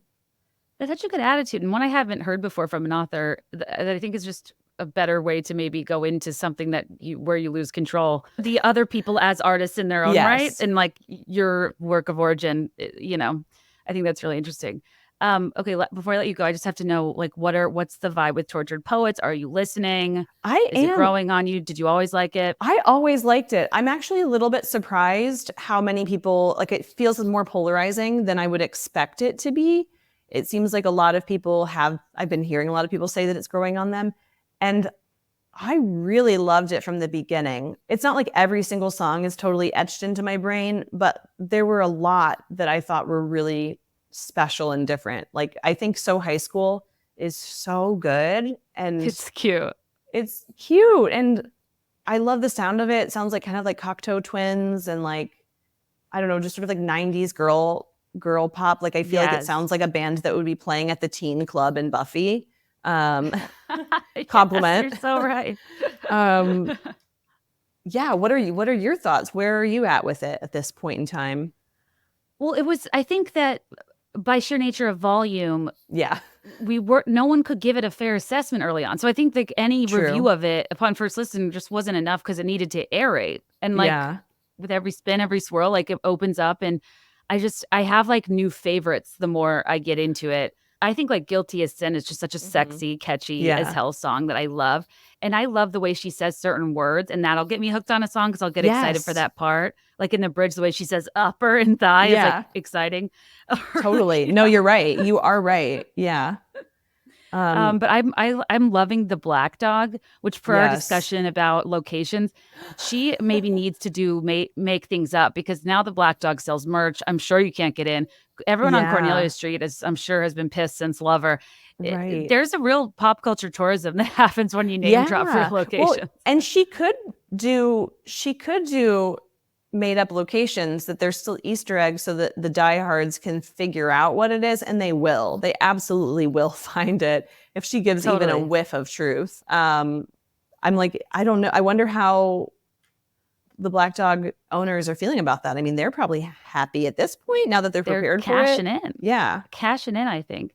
Peter's such a beautiful, like, simple song that I'm also currently listening to a lot. It doesn't apply to my life whatsoever, but I'm trying to get out of the place of self-projection and to just enjoy her music because like I don't relate to, I leap from the gallows and levitate down your street. I don't think anyone feels that way about me, but it's empowering and I want to like jog to it. Exactly.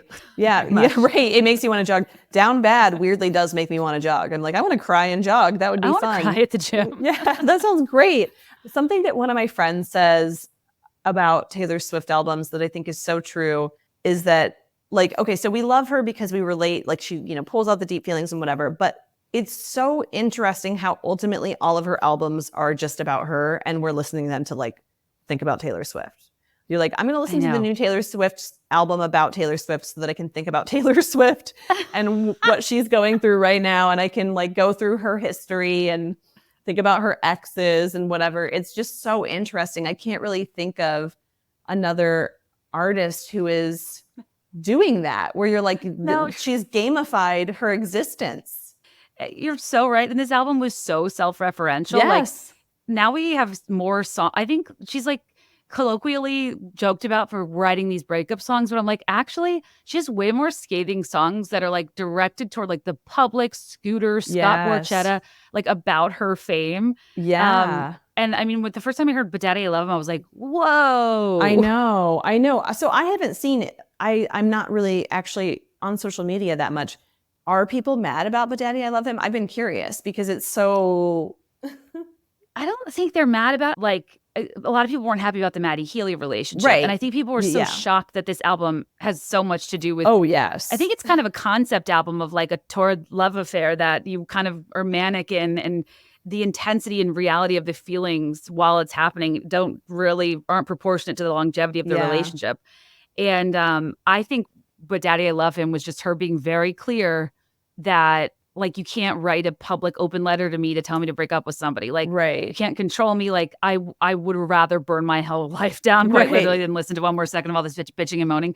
I feel like it was a big statement that I actually thought people were going to take to heart, but I haven't really seen much about it. I think if Okay. anything, it was more like how bad we all felt after speculating about Kate Middleton's whereabouts. It's kind of like, you go nuts speculating about a thing or talking shit about a thing, and then the person comes out and And you're like, says you're what's a actually person. going on, and you're Yeah. like, now I feel guilty. Yeah.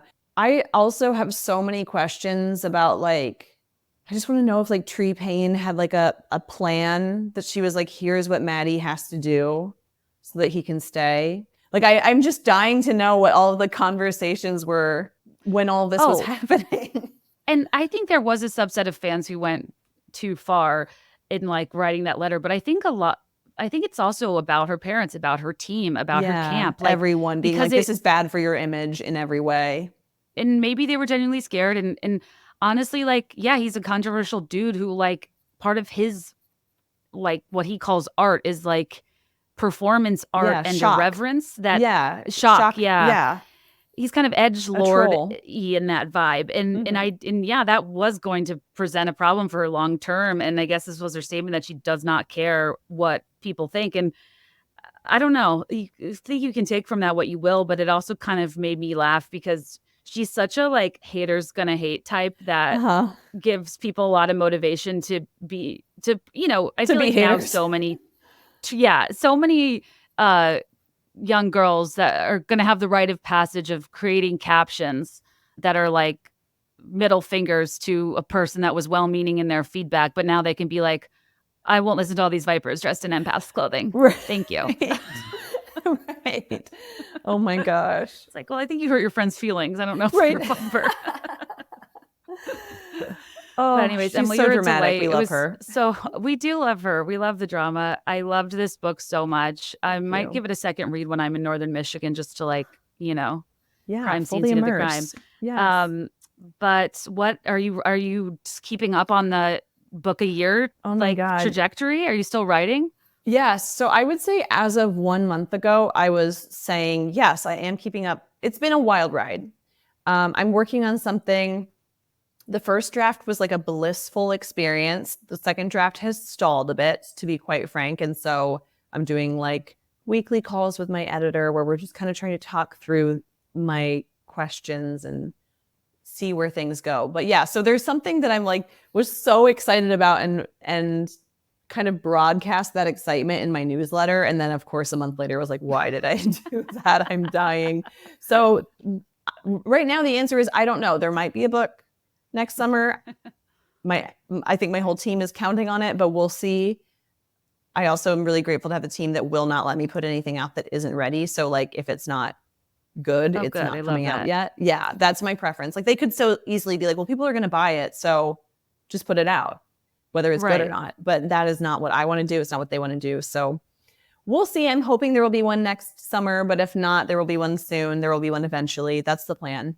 I mean, I can't wait. Because regardless of quality, I would read it. I think what's so interesting about writing a book, and I felt this too, it's like, on what planet am I just comfortable putting something out into the world that like 4 people have worked on? Like, yes, it's almost such a weird insular process when you're working out that stuff. Because I'm like, oh, I want to know what your roadblock is. The process, I think, is so interesting that readers never really get a lens into and how decisions are made. But I'm with you. Like, I get so much energy for stuff, and it just first fork in the road, and I like deflate so quick. You're like, well, this is not going to work creatively. Yeah, it really is so true. And I think like with Funny Story, I worked so hard on that book for so long. And it was a hard book to write, even though I feel like it feels like the most light. And it feels like it should have been an easy book to write, but it was not. It was hard.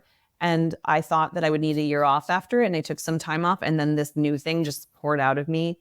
And then I just feel like I got thrown right back to like the peak level of burnout that I was in during Funny Story, where I'm like doubting every single word. So it's hard. We should do like a separate conversation sometime Think about tank. yes, yeah.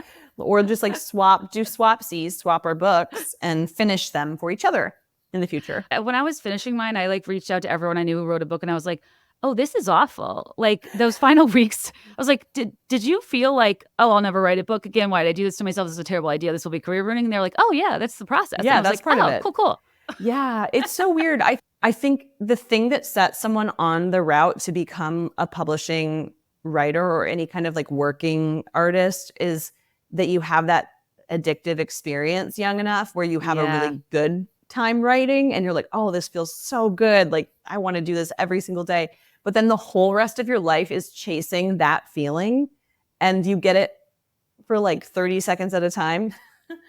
And most of the job is just writing when you do not feel like writing and don't think it's good and feel really bad about everything. But then when you hit that moment where you've got that little free fall, it's like so delicious and addictive that then it keeps you going for 3 more years after that. Oh, and it's like all this buildup for something you talk about for like 2 weeks in tiny sound bites. Yep. I couldn't believe that. Yeah. So even, asking, oh, are you on the book of year schedule? Did you get asked a bunch when you were doing press for your book, what's next? And you're like, wait, what? Like this one just came out today. Yeah. I'm like, we barely even, I feel like you get asked kind of the same surface level questions, which makes sense. Yeah. But you're kind of ready to like really dig in and like honor this piece of work and people move on from it immediately. And you're like, wait, it kind of taught me not to like because I kind of wrote a book like I would never be able to write a book again. I like put so much in this first one and now, I don't know, I learned a lot in the process. Did I send you it, by the way? Yeah, I have it. Yeah, it's awesome. Okay, cool. Yes, love. The mailer was so good. The stuff that they sent in the mailer.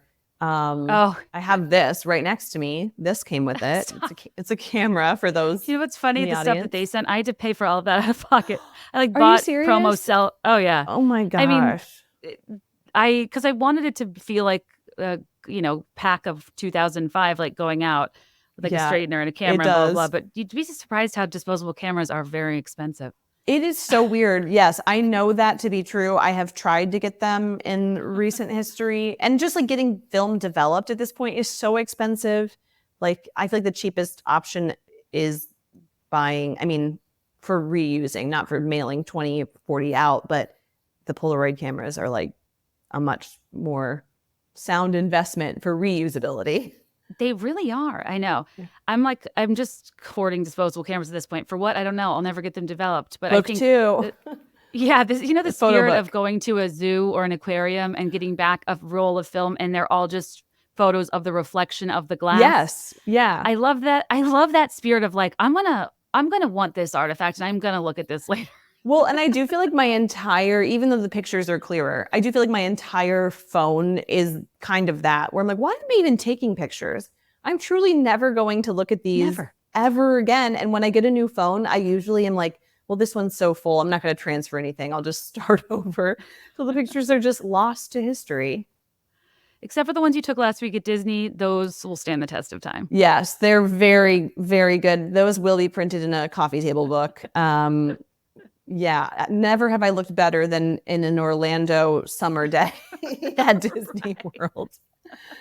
Kind of my peak. So humid there too. It's so gross. Oh my God. Well, I'll let you go. I already kept you over time. You are the best. Where can I think everybody knows where to find you, but where can people find you online if they want to? Yes, I'm on Instagram. It's at Emily Henry Writes.